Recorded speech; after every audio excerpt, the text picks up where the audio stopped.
கடுகு போட்டுக்குங்க. கடுகு பொரியட்டும். கருவேப்பிலை போட்டுக்குங்க. கடுகு பொரிச்ச உடனே கருவேப்பிலை போட்டுடணும். ஏன்னா நிறைய பிள்ளைங்க வந்து கருவேப்பிலை எடுத்து வச்சிடும் இல்லைங்களா, நம்ம இந்த மாதிரி எண்ணெயில் வணங்கிட்டோம்னா பிள்ளைங்க எடுத்து சாப்பிடும். போட்டுக்கலாம்.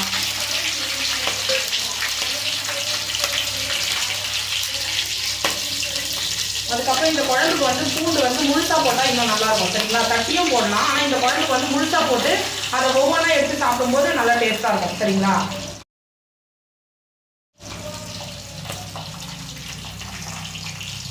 இப்போ நம்ம வந்து வெண்டைக்காய் குழம்பு வைக்கணும் சரிங்களா.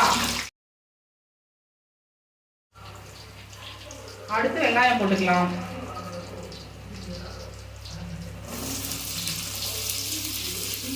நீங்கள் எத்தனை பேர் இருக்கீங்களோ அதுக்கு ஏற்ற மாதிரி வெங்காயம் தக்காளி வந்து கொஞ்சம் கூட குறைவாக போட்டுக்குங்க. கம்மியாக இருந்தால் கம்மியாக போட்டுக்குங்க. இல்லை நிறைய பேர் இருக்காங்க அப்படின்னா வெங்காயம் தக்காளி கொஞ்சம் அதிகமாக போட்டுக்கலாம். தக்காளி போட்டுக்கலாம்.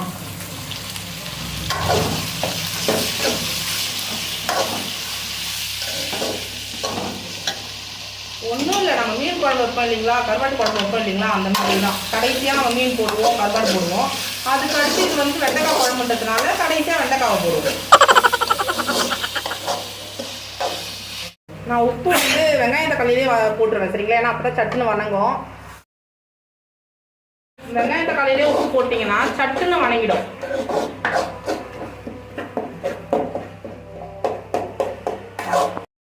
மஞ்சள் போட்டுக்குங்க.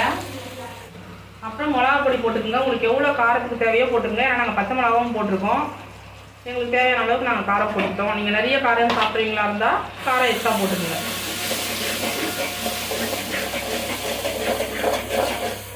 அதே மாதிரி வெங்காயம் தக்காளி போட்டவுடனே மிளகா பொடி போடுறோம் இல்லைங்களா, மிளகா பொடி எண்ணெயிலே வதங்கணும். அப்படி இருந்தால் தான் உங்களுக்கு அந்த பச்சை வாசனை தான் இல்லாமல் இருக்கும். நீங்கள் கொஞ்ச நேரம் சிம் பண்ணி விட்டு நல்லா திருப்பி விடுங்க.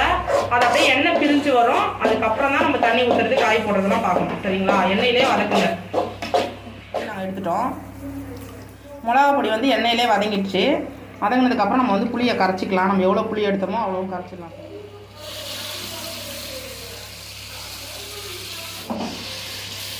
இந்த குழம்புல புளிப்பாக இருந்தால் தான் நல்லாயிருக்கும் சரிங்களா. வெண்டைக்காய் புளி குழம்புலாம் வந்து புளிப்பாக இருந்தால் தான் நல்லாயிருக்கும். புளியை வந்து ஒரு 3 முறை கரைச்சி தண்ணி எடுத்து ஊற்றிக்கலாம் சரிங்களா. ஏன்னா நல்லா அப்போ தான், ஏன்னா நம்ம இந்த குழம்பு நம்மளுக்கு புளிப்பாக தான் வேணும். ஊற்றியாச்சு 3 டைம் நான் ஊற்றிருக்கேன். அதே மாதிரி ஊற்றுங்க, கரெக்டாக இருக்கும் புளி. அதே மாதிரி நான் சொன்னேன் பார்த்தீங்களா, இது புளி ஊற்றிட்டு கொதிக்க விட்டு கடைசியாக நம்ம காய் போட்டு இறக்க போகிறப்ப இந்த பவுடர் போட்டால் குழம்பு திக்காயிடும், நல்லாயிருக்கும். இது டிஃப்ரெண்ட்டாக இருக்கும், நீங்கள் செஞ்சு பாருங்கள். கொஞ்சம் அரிசி நீங்கள் வந்து பச்சரிசியும் எடுத்துக்கோங்க, இல்லைனா நம்ம நார்மல் வீட்டில் இருக்க சாப்பாடு செய்கிற அரிசியாக இருந்தாலும் பரவாயில்ல. கொஞ்சம் எடுத்துக்கிட்டு அரிசி கொஞ்சம் வெந்தயம் நீங்கள் நல்லா பொன் வறுவலாக வறுத்துட்டு அதை சூடு போனதுக்கப்புறம் மிக்சியில் போட்டு இப்படி பவுடர் பண்ணி வச்சுக்கோங்க. இது வந்து கொதிக்க வச்சு கடைசியாக இறக்க போகிறப்பவும் போடலாம். ஆனால் இருந்தாலும் அப்படி போட்டாலும் டேஸ்ட்டாக இருக்கும்.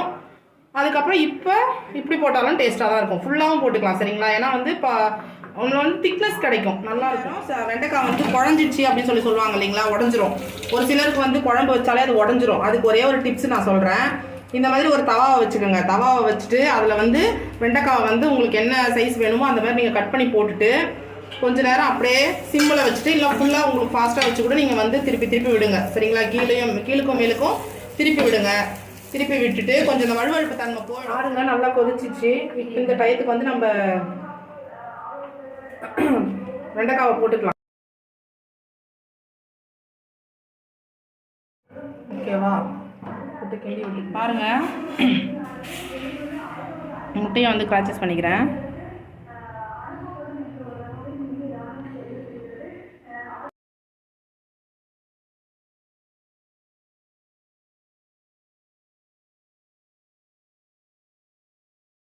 இந்த உடஞ்ச முட்டையை போடக்கூடாது, வேண்டாம், ஸ்மெல் வந்துடும்.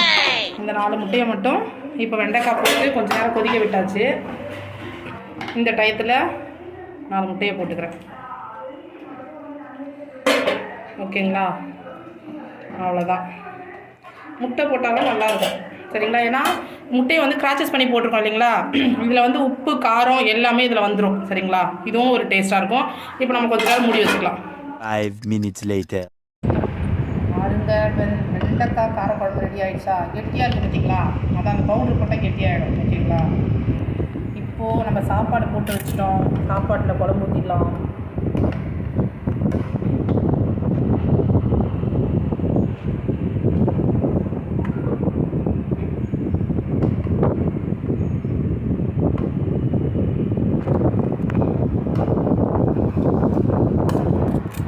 பார்த்தீங்களா முட்டை கிராச்சஸு.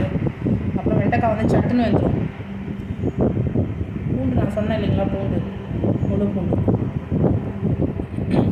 வச்சு சாப்பிட்டு பாருங்கள், நல்லாயிருக்கும். அப்புறம் முழு பூண்டு சமைச்சு